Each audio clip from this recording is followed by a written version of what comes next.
Okay, good morning, friends. Shalom Aleichem, Bruchim Abam. We're continuing Mishna Berura, Daf Hashavua. We're learning Siman Kuf Chaf Ches. This is the final Ramah on Siman Kuf Chaf Ches. Some public service announcements. First of all, this week, the Wednesday night share is Tuesday night. So tonight is Wednesday night. Tuesday night becomes Wednesday night. Also, tomorrow begins the new cycle of Sefer Chafetz Chaim. So, I was asked by a very important person. My mother asked me that I should learn Sefer Chafetz Chaim, but I don't have any time. So the only time I could do it is right after the Mishna Berura share. So right after the Mishna Berura share, we're going to learn Sefer Chafetz Chaim. Now, we're going to give a few minutes if anybody has a question, like usual, and then we're going to start to learn it.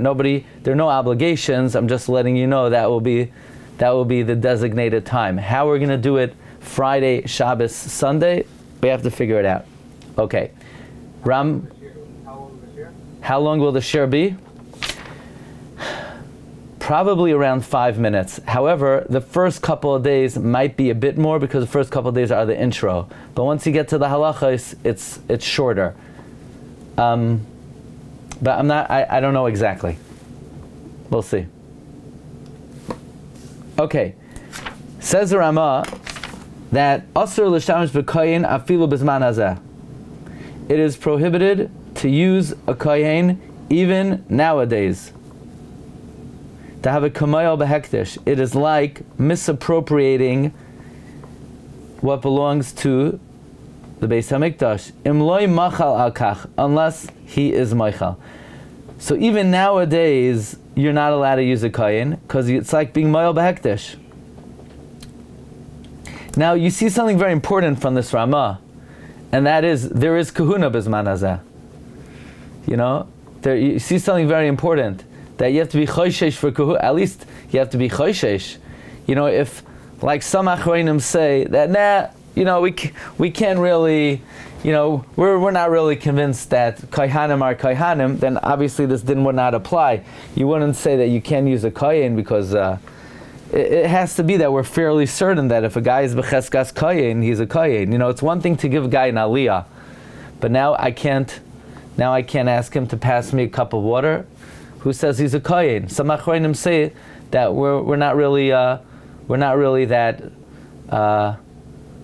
It's not only not very certain, but we don't really actually think that every kohen is a kohen. From the Ramah it says even.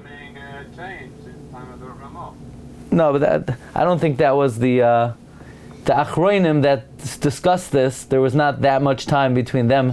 The kahuna wasn't lost between, let's say, the Ramah and Rabbi Yaakov Emden. And there's no monumental historical event that it's not like there's a chorban or something like that. Okay, let's say the Berura. Also, ishtamish v'koyin efshar shemutar. One koyin could use another kohen.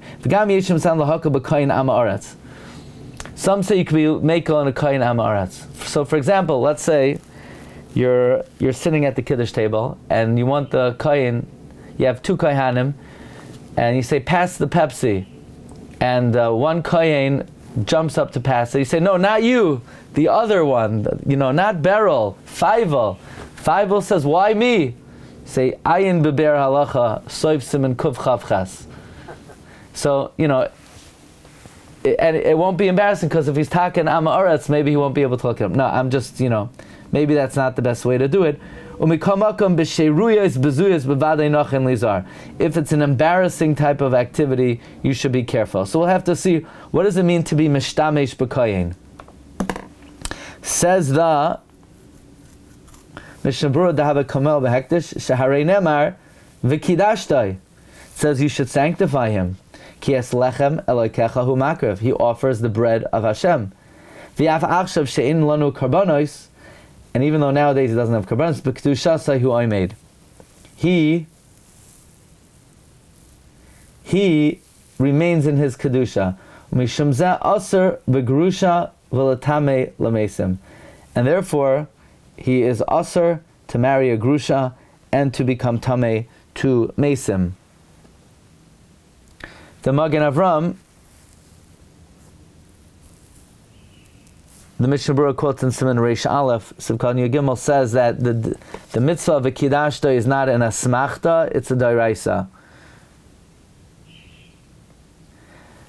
The Mishnah Berura says later on in Siman Reish Pei Beis, the Dershu quotes, like the Magen Avram, that the mitzvah of a kidashta is only a kohen who's a bar avoda, therefore he has to be a gadol.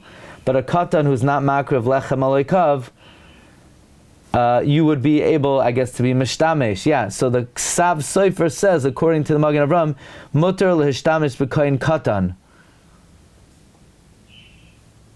However, the Ksav Sofer himself disagrees, but he just says, according to Magen Avram, it would be permitted. The Sharat Sion in Siman Reish Pei Beis, Sivkatan Tesvav, brings Rabbi Akiva Eiger, who brings that the drush of a kidashta is even if the kohen is a balmum, even if he's not royal avoida. So, fragt Rabbi Akiva Eiger, if you have to be mekadesh even a kohen balmum, even though he's not royal avoida, why do you not have to be mekadesh a kohen katan? So, we have to try to be right. That's the kasha of Rabbi Akiva Eiger. Rabbi Akiva Eiger asks, why is it that a kohen balmum you do have to be mekadesh, and a kohen katan, according to Magen Avram, you don't have to be mekadesh, right? That's the kasha. The Magen Avram is mekadesh that you don't have to be mekadesh a kohen katan because he's not royal avoida. So then, frakt Rabbi Akiva Eiger, why do you have to be mekadesh a kohen balmum? The Dirshu brings from Rabbi Yaakov Kamenetsky that a balmum, even though he doesn't do the avodah, he could eat kodshim. He's chaylik b'kodshim. A katan has no participation in any form of avodah. What do you mean he could eat kodshim? No, he doesn't. He's not mekabel a chelek. If his father gives it to him, he could eat it. The Har Tzvi, in his chidushim on the Minchas Chinuch, I don't know why this is in the Dirsha, but it's interesting. The Har Tzvi brings a different chiluk, that a balmum, even though he's not makriv, he has a mitzvah to eat kodshim. A katan is mutter to eat kodshim, he doesn't have a mitzvah to eat kodshim. But again, it's interesting, we still haven't seen, what does it mean you're now to be mishtamesh b'koyen? And what does this mean exactly? So that, the Bir Halacha said, efshir de mutter, yeah? Koyen b'koyen, efshir de mutter.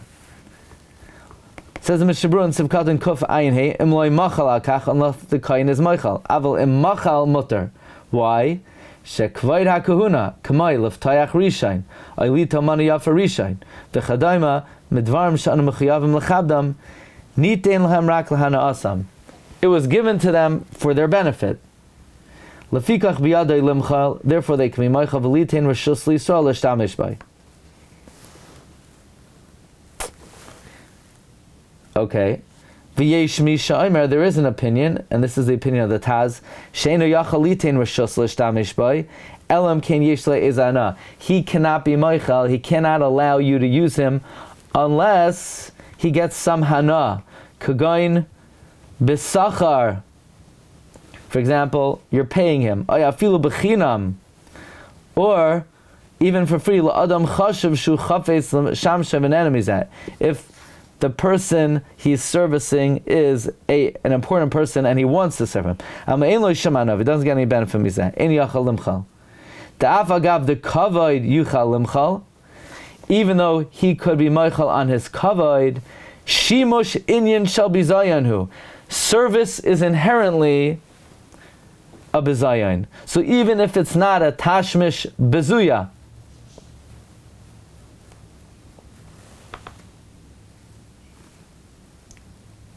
where did we have that? Oh, we had in the Bir Halacha that one kohen, that to use a kohen ama oretz, even though some say yesh lahakel, still sheiruyos bezuyos nachain li zahar. Now, one second. I just want to point something out for a minute. So, in other words, the Ramah paskins that a kohen could be meichal. The Taz disagrees with the Ramah.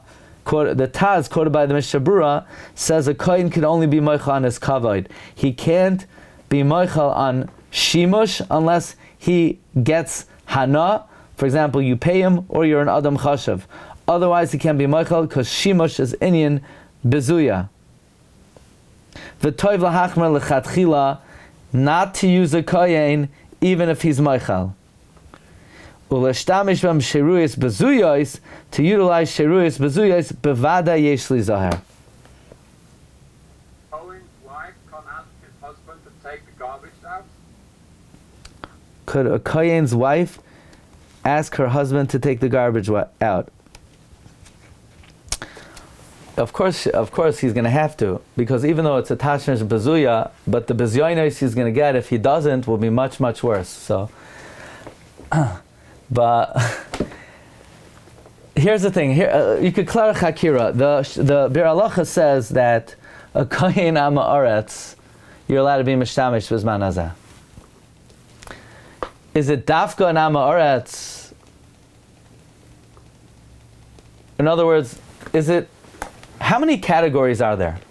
Are there 2 categories, Talmid Chacham and Am Haaretz, or are there 3 categories? There's Talmid Chacham, there's a regular person, and there's Am Haaretz. I don't think there are 3 categories. I never heard of 3 categories. You're either a Talmid Chacham or you're an Am Haaretz. So now the question is, what is the definition of a Talmid Chacham? What is the definition of a Talmid Chacham? So the Chafetz Chaim writes in the Sefer Chafetz Chaim that a Talmid Chacham is someone who is amel b'Torah and could paskin a shaila, which means that 99.9% of people, of Jews, are amei haaretz. Right? According to the Chafetz Chaim, the definition of a Talmid Chacham is someone who is amel b'Torah and could paskin a shaila. So that would mean that almost every single kohen would be an am haaretz. How many Kohanim do you know that could paskin a shaila? So that would be a big leniency, unless you say, no, there's something called a Talmid Chacham. There's something called like just a Jew who is somewhat learned, and then there are Talmid Chachamim. Not every person who is not a Talmid Chacham is an Am Haaretz.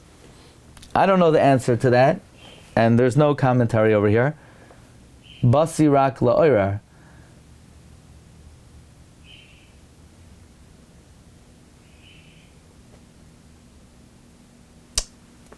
You know, you do have a category in halacha. You see, you have a category in halacha, let's say by Chumash and Maisrais, that someone who's an Am Haaretz, you can't trust them. That doesn't mean that any person who's not what we call a Talmid Chacham, you can't trust them. Their Am Haaretz is a negative term. Am Haaretz is someone who is completely unlearned, so you can't trust him. But even someone who's not a Talmid Chacham, you know, somebody who learns every day, you could trust them. So there you do have 3 categories. I would presume here also you have 3 categories. In other words, this din of the Bir Halacha that yesh lahaka b'kayin am haaretz is talking about a real am haaretz. It doesn't just mean someone who's not a Talmid Chacham. Weren't people generally less learned back then? Yeah, it could be. It could be the average. Could be. Depends where, what, when. They were seeing that, so when this was written, when this wrote, the General wrote, Kohen Am Haaretz, they did a different definition than what it means nowadays. And now there could be multiple levels, but back then there weren't. Not sure. Okay, Rabbi say. So again, tomorrow, say around when the Mishna Berura is over, if you want to join for Sefer Chafetz Chaim, or 1 second, I'm going to take